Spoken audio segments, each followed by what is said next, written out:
Hey, I'm Scott Perdue, and today on FlyWire we're going to talk to Craig Bradshaw, and it has something to do with Stearman's. Stick with Imagine me on that. FlyWire.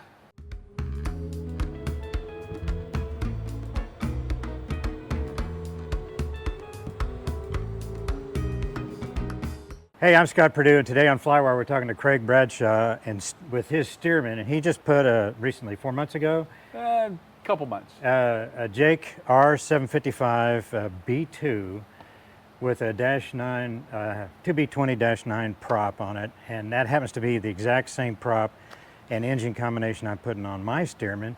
So Craig was nice enough to let me come over and look at the fine details of his installation so I don't screw it up. Well, I had the manufacturer put mine on, so you're doing it yourself, which is quite impressive. I couldn't even begin where to start on that.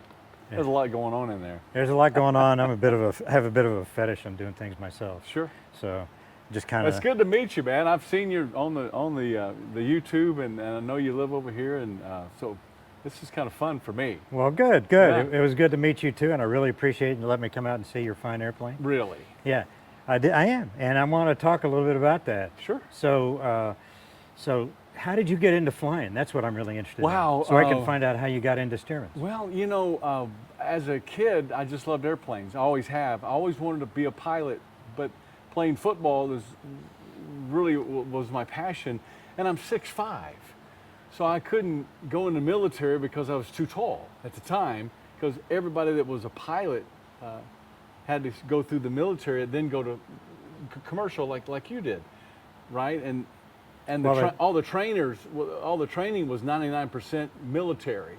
So I couldn't go in the military because I was playing football. Then I was fortunate enough to play in the pros, and so the flying was out. Always loved airplanes. I used to get rides anytime someone would give me a ride. I'd hop in a plane. I didn't have to know them. I just hop in the plane. But you know, growing up and having family and responsibility, no kidding, maybe a lot of ignorance too. Having a family and the dynamic of that working, and I just didn't have the time or the money to really get into the aviation deal until later on in life, when got the kids all grown and then got out of debt. I have no debt, and then I'm in real estate, so I sold a piece of property and made stupid money on it. I mean, stupid money. And said, hey, I'm 65 years old. I'm out of debt. I got cash in the bank. Let's buy a Stearman and get my license.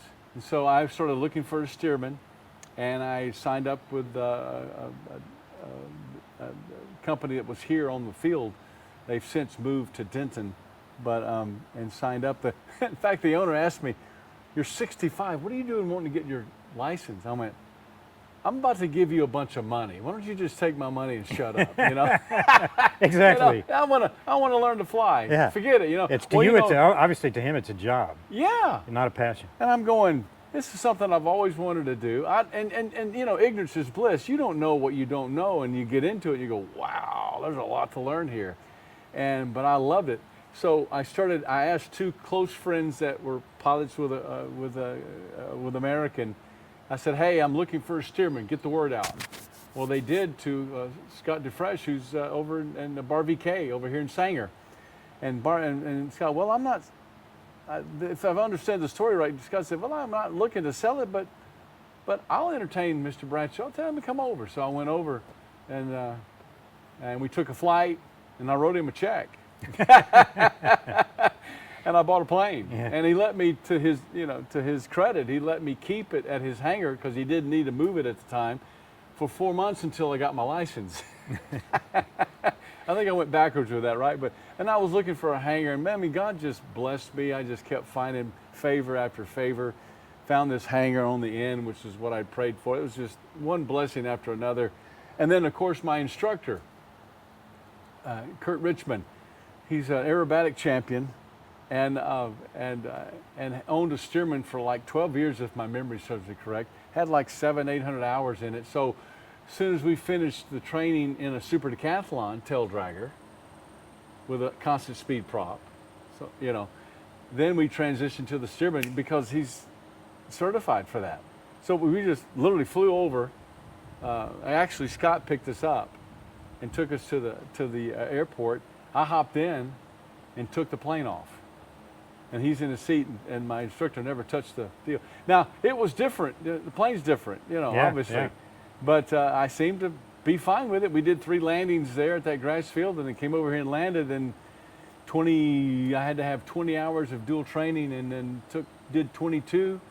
And then I did not 3, but 4 full stop landings for my instructor. And then he turned me loose, and I started carefully flying. It's a little unnerving when you're going out. I thought going to Stearman, which is only 25 miles from here, was like a cross country at first, right? It's like, God, that's way out there, man. But now I've done a bunch of cross countries, and I've flown. I've got 859 landings and 228 solo hours in the plane now. So I've had my license just right at 2 years now. So that's something like averaging 4 hours or 4 landings in every hour of flight. yeah, a lot of landings. Yeah. I did 3. Good. I did 3 this morning. Yeah. I did 2 grass landings, and then I did an asphalt wheel landing. Something you and I've talked about. Yeah. I did a wheel landing. I like wheel landing. Yeah. Yeah. And so I did a wheel landing on asphalt, and she chirped at me, and it was funny. So yeah. That's good. That's It's what you fun. want. Yeah. Yeah, absolutely. So anyway, it's been a hoot learning about the plane. Didn't know that yellow was a color I really liked. Now I've got a yellow golf cart. I got a yellow ladder. I'm sitting in a yellow chair. Got yellow trash cans I've over got there. yellow trash cans. I've got yellow DeWalt tool deals. And these models you see hanging all fly. I built all of them but 2. And they're all RC. They're big, and they all have radial engines on them. So that's I got cool. into the RC 12 years ago and started building, and loved it. And it was satisfying my itch to fly, and I love to build. And I've met some really, really good builders that have helped me tremendously to be a good builder. And I'm an okay builder, but love that. And then got out of debt and said, you know what, I can afford. The thing, Scott, I'll tell you, the thing that I learned early on, and I can't tell you why I knew this because no one told me. I just knew I needed to fly every week or I was going to hurt myself. I thought proficiency, especially in this, was very important. I've learned that what I thought about then was actually very accurate. So I fly every day, weather permitting. I fly every morning. I flew this morning, I flew yesterday morning, I flew the other day, I've skipped a day. I got the shakes after not flying a day. Withdrawals. And yeah, the withdrawals. And but I like I like missions. The mission, you have to have a mission. I think this plane's mission is to promote a national treasure, which it is. The uniqueness of the plane. There's according to the old logbooks I've got, there was over 36 pilots that trained in this plane. Which is that's just awesome to actually have those. Which is crazy, right? And I love the going into the models, the RC models, and doing scale models because they're all military. I've got a P-47, a Corsair, you know, a C-46. I've got a 3rd scale Stearman back there with a 7-cylinder radial on it. This history and everything, I started becoming a history buff, and then learning about the history of this plane is just amazing. Watching the old Navy video, the black and whites on the video on YouTube. Yeah, all about those Stearman up. training. Yeah, it's really good. Yeah, and a guy up in New Jersey taught me how to set the trim on when you enter the downwind. I was asking my instructor, and he said, well, you just got to personalize it. Just figure it out what works for you to get it set up and get the speed right so you make a good landing.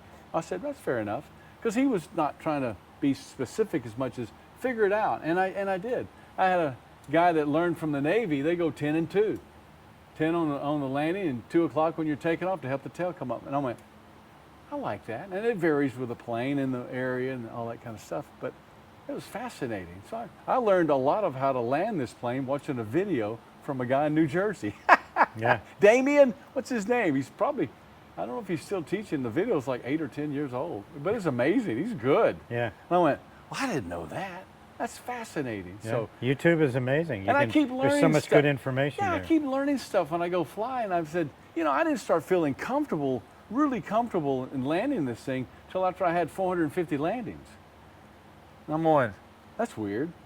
But you don't take it for granted, man. This thing is a great trainer. It was hard to fly from my understanding. They made it that way because they had to go right into a T6 and then they go to P-51, and then they Yeah. go to bombers or whatever, right? Yeah, So- people actually think that trainers are supposed to be easy. Well, they made them easy later, like a 150 is easy. Sure. But a Cessna 150. But in the war, we need to get you in a 1,700 horsepower, 2,000 horsepower Right. tail dragger. You know, it has to be hard. And Well, the CG's behind the mains. We got top heavy, right? So And it's high. And it's high. Yeah. And some would say, well, that makes it squirrely. I'm going, I don't like to use the word squirrely. I like to say she's sensitive. yeah, she's very And so- sensitive. And so, Yeah. as long as you adhere to the basics with her, she's easy. Yeah. But if you get stupid and do a side load landing or whatever, boy, it's a rodeo. Good luck to you. It's yeah. And I've been in a couple of rodeos where I'm going, whoa, wait a minute, you know. And it's just making oh yeah. My buddy was flying with me. I don't take people flying normally. It's not that I'm against it. I just haven't done that yet. And I got a good buddy that's is out of Orlando, and Greg Fushi, that's a pilot, and but he ain't big as nothing, so didn't really feel the weight in the plane much. I like to tease him that way, but he was filming me while we were flying, and I didn't realize how much of the rudder I was using on takeoff and landing, because I didn't really. But man, I mean, that rudder is just going back, and it's just, you know, to keep it. It's like, wow, I didn't know I was doing that much. Subconsciously, you're just trying to keep it straight and level. It's what I'm trying to do when I land. And Yeah, yeah. You know. I've had people comment, you know, that have been like, most recently in the T6 actually, when I brought the tail up, you just kicked the rudder really hard. I didn't even notice. My Right. job, I just want to keep straight That's it. on the runway. Yeah. And if it takes it, takes it, you know. Well, I mean, this new Jake that you're about to enjoy, it's got a little more bite to it, and you gotta be cognizant of the fact that she's gonna go more left, especially if you plane up. It starts to going, hey, I'm going over here, and you just naturally, like you just said, Just gotta you fix just adjust for it. That's all. And I don't know how much rudder I'm using. I just know I'm trying to keep it straight. That's cool. Hey, but I got a question for you Sure. about football. You said you played football. Did you played for LSU? Is that No, right? I played you for didn't. Louisiana Tech. Louisiana Tech. Okay. Yeah, and graduated in 1980 and was drafted by the Houston Oilers. Heck, I was the first, and I don't really talk about this much, not that I'm not proud of my brother. He played with the Steelers as well. He's 9 years older than me. I don't talk about that much because people tend to look at it as braggadocious and whatever. I'm proud of the fact that I did that. So it's unfortunate at times that you can't share, hey, I'm so-and-so's brother. You know, so Terry's my brother, and we played against each other my rookie year. Now, I didn't start. I was backing up Stabler. Yeah. But to play against him my rookie year in 1980, when they just won their 4th Super Bowl, was kind of cool. Yeah. You know, and so we were probably the first brothers quarterbacks that were on the different teams. Yeah. But I didn't get to start. But, you know, the Mannings are big now, as they should be. Both have won Super Bowls. Yeah. I held a clipboard for a few years, so I backed up. But got to be ready. Gotta be right? ready, man. Yeah. Yeah. I like to tease me. My brother loves to tease me that way. Yeah. He said, you hold the clipboard as good as anybody I've ever seen. It's amazing. I said, gee, thanks. You're so kind. At least I So have. thoughtful. At least I'll have my hair. Yeah. I'm sorry. Did I say that out loud? But yeah, he thinks I'm crazy, but he understands it too. He knows me and goes, you know what? Makes perfect sense. He said, but I ain't flying with you. I'm like, come on, just get in the front seat. I'll just taxi you around the airport. Nope, not ready, not ready. I went, we're gonna taxi. I'm not gonna take off without you being strapped in and safe. Oh, are you kidding me? Nope, he's not ready. So I've flown over to his ranch a couple times and landed over at Gainesville and then over to Bowie. He's in St. Joe, and hung out, and then flew over the ranch and dropped a little smoke. Got to drop some smoke, and then flew back. You know, he just thinks it's fascinating that I'm flying this airplane. He just says this. So because Tom Cruise just did his Oh yeah. his movie. The last one. Yeah, the last one, and so what had happened was he Mission Impossible, whatever, The Last Reckoning or whatever it is. They've got a couple of Stearman. They're 450s. They got wheel pants on them. They don't look like real Stearman to me. And four ailerons. Yeah, and 4 ailerons, so they're fully aerobatic. And I saw him being filmed training on it, and I saw him bunny hop a few landings too, which was hilarious. Because this thing, if you don't do it right, she'll. Yeah. Sure. Yeah. Even though the struts here that are really forgiving and really will help you settle in. To see it bounce, I started laughing because he's, flies everything. And but they were getting him trained in that 450. In fact, one of them was a guy that lives down here that I know about. That I know the guy that brokered the sale of one of those planes, and they repainted it. And but they did a private showing of the movie to the Fox people. Yeah. And Tom was there, and which was a big deal. And he went up to Tom and said, "My brother flies that plane." He said he's going to love this movie. So I just bought it. I didn't get to go to the theater, but I bought it. And I haven't watched it yet. Oh yeah, that's cool. Be fun to see it. Yeah. See what's Oh, going it's on. pretty good. They burn one or act like they burn one up, which is too bad. Yeah. That's sacrilege. It is sacrilege. Are you kidding me? Yeah, but it's movies, Yeah, true. and he ends up parachuting out of it. It's crazy stuff. And they But paid good money for it too. Yeah, they bought 4. Yeah. And I actually did a pre-buy for one of them. Really? Yeah, and I failed it because it was nice and pretty painted, but it was trash. It was just absolute trash. Wow. But, Did they buy it anyway? No, fortunately they didn't. Good, because Yeah. they would have had to repair it. They would have had to put about 200 grand in it to Oh, get it up to speed. really? Yeah, so, Wow. but they didn't hire me again to do another pre-buy. God, honesty, right? Yeah. There's a lot to it, but anyway, she's got new. I wore the first set of tires out on her. I see you got new tires. I had to put a new. You should have bought 2 sets. I did. I got another retreaded. Good. You get tubes for them too? Yeah, Okay. yeah. Got tubes. Had it done here locally. Guy's great, and I don't keep a lot of air in it. I keep 20 pounds. 16 is what the book calls for. And the book calls 16. I had 16 in it for a while, and So I bumped it up a little bit. People are real nervous about that. Oh my gosh, you can't have a lot of. It's way too low. It's going to fall off the bead. They have no idea. This wheel is not like a clamshell wheel. You bolt together. Right. Where you got about that much, and if you have a low tire pressure, then the bead is actually going to pop over the rim. Not on this one. It takes quite an effort to get the tire rim off the rim. It doesn't happen, no, but it's Right. a really big tire. Yeah. Really big tires like low tire pressure. And I had another buddy who was complaining. He says, "Man, I just can't. I touch down and it's all over the place." Because you I got too much air in the I tires. stay at 30 pounds, and I said, "What are you running in your tire pressure?" And he goes, 30 pounds. That's what I have in my Bonanza. And I go, "No, it says 16." Right. So I put 16 in it, and he flew it, and he goes, "Wow, Yeah. that makes a difference." Like when I landed on asphalt this morning, I've got like 18 to 20. I bumped it up just a little bit. And you can hear the tire grab the asphalt. It's really it's really cool. It makes a really unique sound where it goes, it'll twerp a little bit, right? But it grabs the asphalt. It's really funny. And so you better be straight. Better be straight. No drift. No drift. Can't have it. Yeah. Not gonna happen. Well, that's really cool. It's a lot of fun to come over here and talk with you about Stearmans and stuff. We need to get you into doing a little formation work. It's funny you should say that. I've got 3 guys here on the field that have. Now, the beautiful thing about formation for me, I've done 4 flights with formation. I'm the lead.